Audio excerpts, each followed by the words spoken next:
This one is called Bedtime Stories, a Little Golden Book, and the copyright is 1942. It has several different stories in here. They're a little bit longer. And this one, Elizabeth Shepherd. This was her book.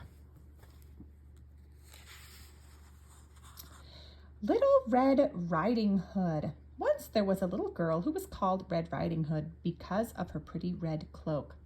One day her mother put some gingerbread and a jar of butter into a basket and said to her, "Take this basket to your grandmother and don't talk to strangers on the way."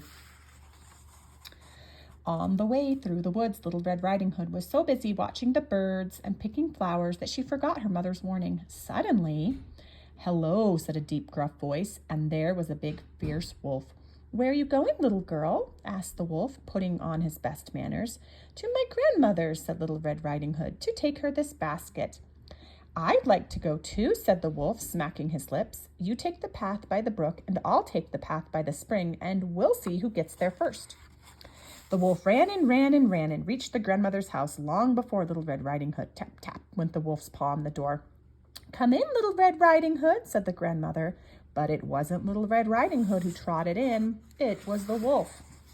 The grandmother ran into the closet and locked the door. Then the wolf dressed up in grandmother's nightdress and nightcap and climbed into grandmother's bed. At last, Little Red Riding Hood reached the little house.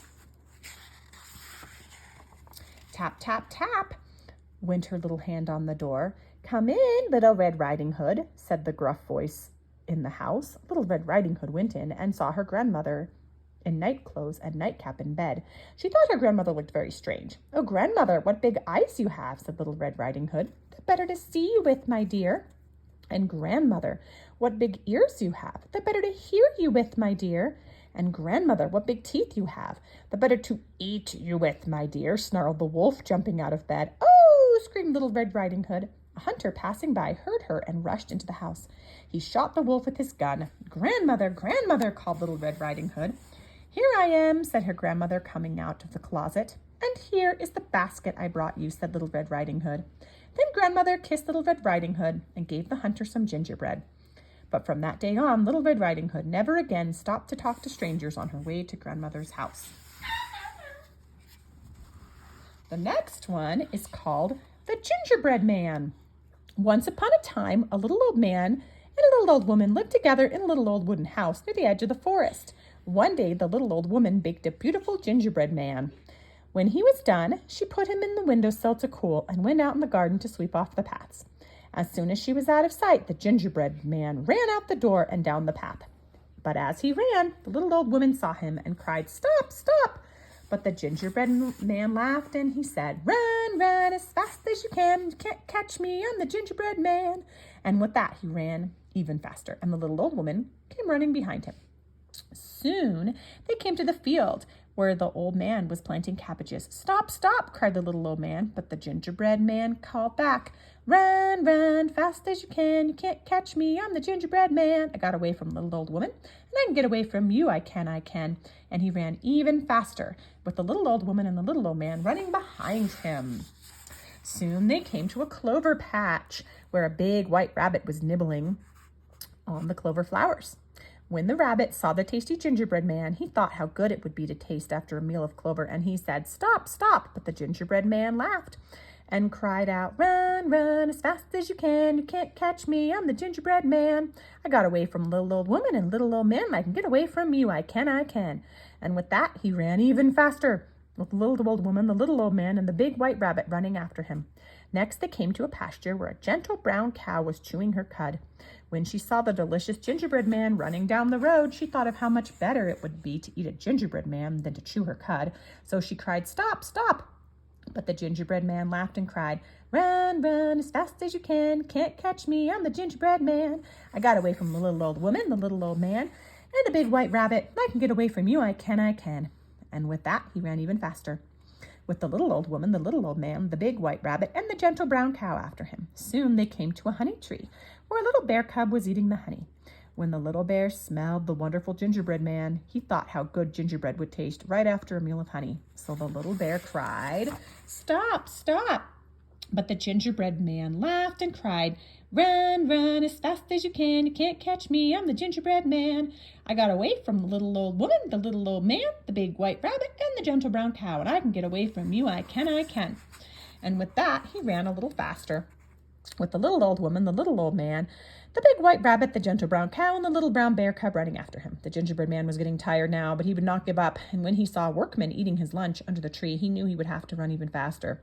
The workman looked one look at that delicious gingerbread man and decided that gingerbread was just what he wanted for dessert. And so he cried, "Stop, stop!" But the gingerbread man got his second wind and laughed and cried out, "Run, run as fast as you can. You can't catch me. I'm the gingerbread man. I got away from the little old woman, the little old man, the big white rabbit, the gentle brown cow, and the little bear cub. And I can get away from you. I can, I can." And on he ran with the little old woman, the little old man, the big white rabbit, the gentle brown cow, the little bear cub, and the workmen all running after him.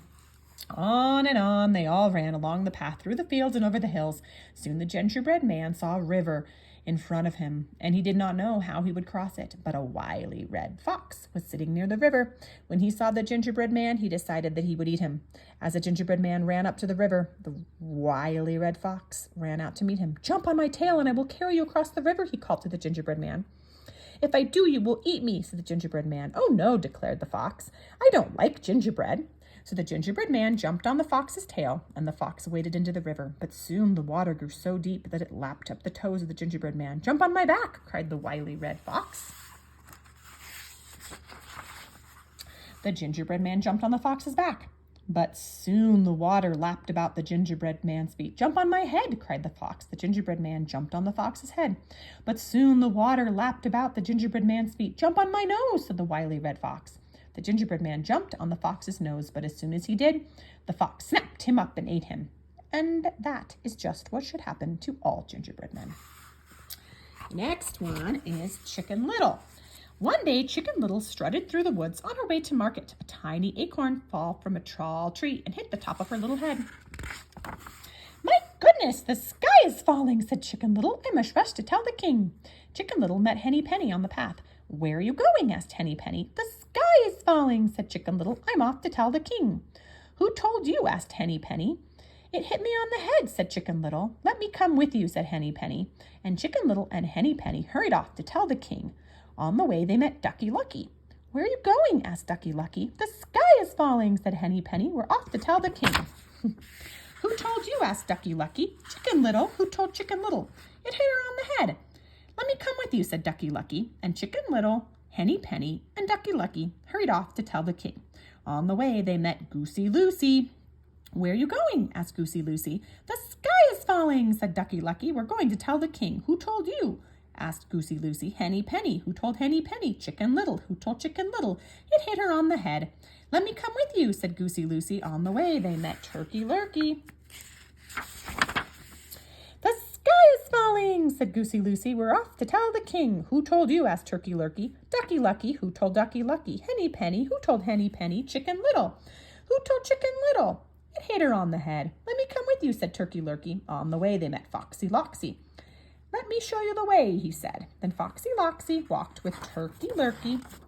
Foxy Loxy ate Turkey Lurkey. Foxy Loxy walks with Goosey Lucy. Foxy Loxy ate Goosey Lucy. Foxy Loxy walked with Ducky Lucky. Foxy Loxy ate Ducky Lucky.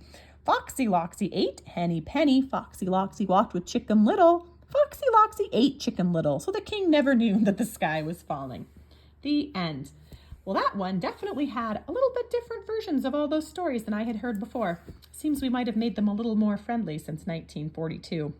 The end.